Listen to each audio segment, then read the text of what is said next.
ভারত বাংলাদেশের মৈত্রিক সম্পর্ক, সেই মৈত্রিক সম্পর্ক থেকে বাংলাদেশের আমদানি থেকে রপ্তানি সবটাই ভারত বাংলাদেশের সাথে একটা সুসম্পর্ক যোগ ছিল এবং ভারত বাংলাদেশের যে সুসম্পর্ক এবং সেই সুসম্পর্কের জেরে করা হয়েছিল মৈত্রী।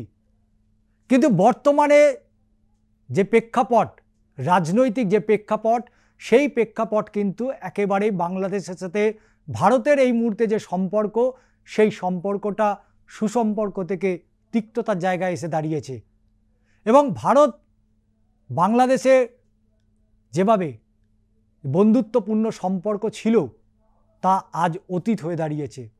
পেট্রোপোল থেকে শুরু করে বিভিন্ন বর্ডার এরিয়াতে যেখানে বাংলাদেশের সাথে ভারতের অবাধ যে যাতায়াত ছিল, সেই যাতায়াত কিন্তু এখন বন্ধ হয়ে গিয়েছে।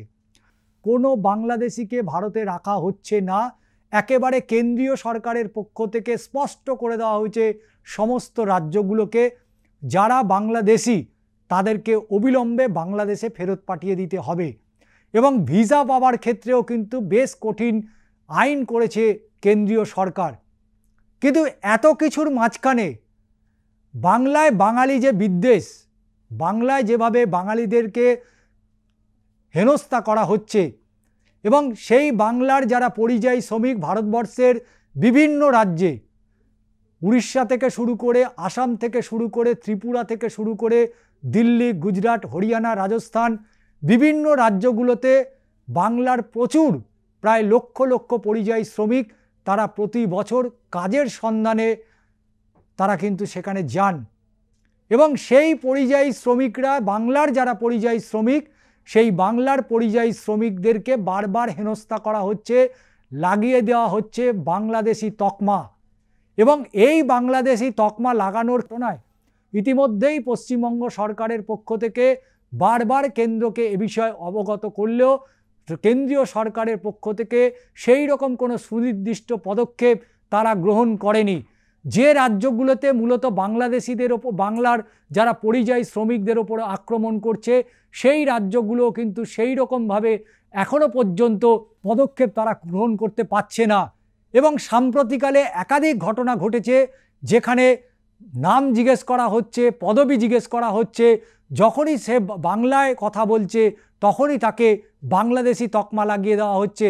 তাদের কাছে সমস্ত তথ্য প্রমাণ থাকা সত্ত্বেও তাদেরকে বাংলাদেশি তকমা লাগিয়ে ফেরত পাঠিয়ে দেওয়া হচ্ছে বাংলাদেশে। কেন এই রকম ঘটনা ঘটছে? কেন বাংলায় আজকে বাংলায় যারা কথা বলছে তাদের ওপরে কেন এইভাবে আঘাত আনার চেষ্টা করা হচ্ছে? এবং যেভাবে বারংবার বাংলার যারা পরিযায়ী শ্রমিক, যারা বাংলায় কথা বলছেন তাদেরকে এইভাবে হেনস্থা করা হচ্ছে, চূড়ান্ত হেনস্থা করা হচ্ছে, মারধর করা হচ্ছে এবং শুধু তাই নয়, একাধিক অভিযোগ এসছে আদালতের, তাতে বলা হচ্ছে মানসিক অত্যাচার সমস্তটাই করা হচ্ছে।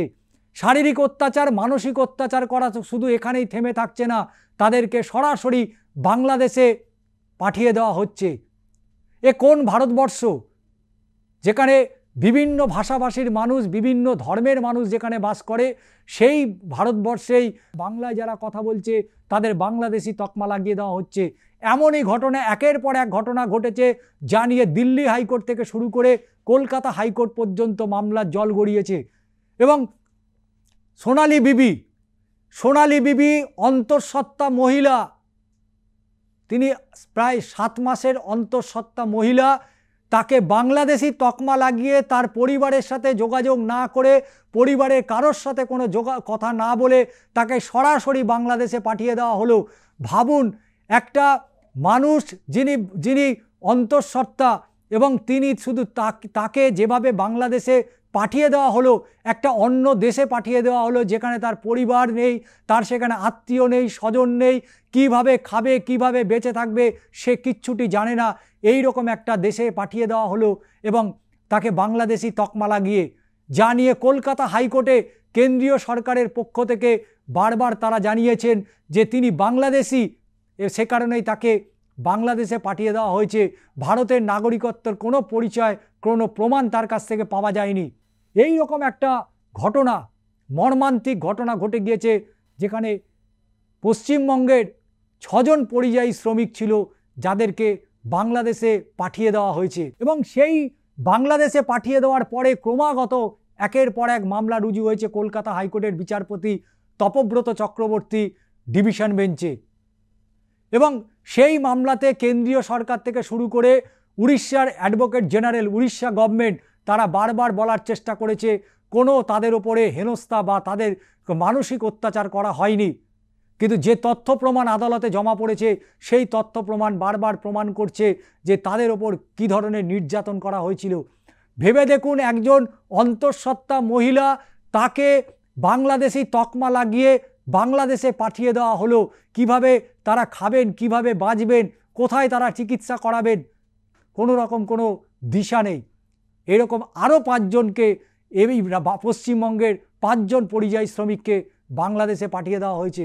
আজকে কলকাতা হাইকোর্ট স্পষ্ট জানিয়ে দিয়েছে যে অবিলম্বে এই সোনালী বিবি সহ আরও যে 5 জনকে বাংলাদেশে পাঠিয়ে দেওয়া হয়েছে কেন্দ্রের তরফ থেকে, এই 6 জনকে অবিলম্বে বাংলায় ফিরিয়ে আনতে হবে।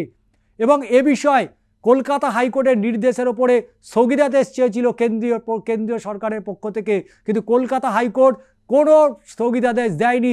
স্পষ্টত জানিয়ে দিয়েছে অবিলম্বে সোনালী বিবি সহ আরও যে 5 জনকে বাংলাদেশে পাঠিয়ে দেওয়া হয়েছিল তাদের প্রত্যেককে সসম্মানে তাদেরকে বাড়ি ফিরিয়ে আনতে হবে। কোন পরিস্থিতির মধ্যে দিয়ে আজকে এই 6 জন যাদেরকে বাংলাদেশে পাঠিয়ে দিয়েছে তাদের কিভাবে চলছে, তারা কেমন আছে, তার পরিবারের সাথে তারা যোগাযোগ পর্যন্ত করতে পারছে না। একদিকে বাংলাদেশে যেখানে প্রতিদিন প্রতিনিয়ত হিন্দুদের ওপর আক্রমণ হচ্ছে, তাদের মন্দিরে ভাঙচুর করা হচ্ছে, হিন্দু পুরোহিতদের ওপর আক্রমণ করা হচ্ছে, সেই রকম একটা অগ্নিগর্ভ বাংলাদেশে এপার বাংলার 6 জনকে বাংলাদেশে পাঠিয়ে দেওয়া হয়েছে। যেখানে বাংলাদেশে তারা নিজেরা সুরক্ষিত নয়, সেখানে এপার বাংলার পশ্চিমবঙ্গের 6 জন পরিযায়ী শ্রমিককে কিভাবে বাংলাদেশে পাঠিয়ে দিতে পারে, এই প্রশ্নও কিন্তু কলকাতা হাইকোর্টে মামলার মধ্যে দিয়ে উঠে এসছে।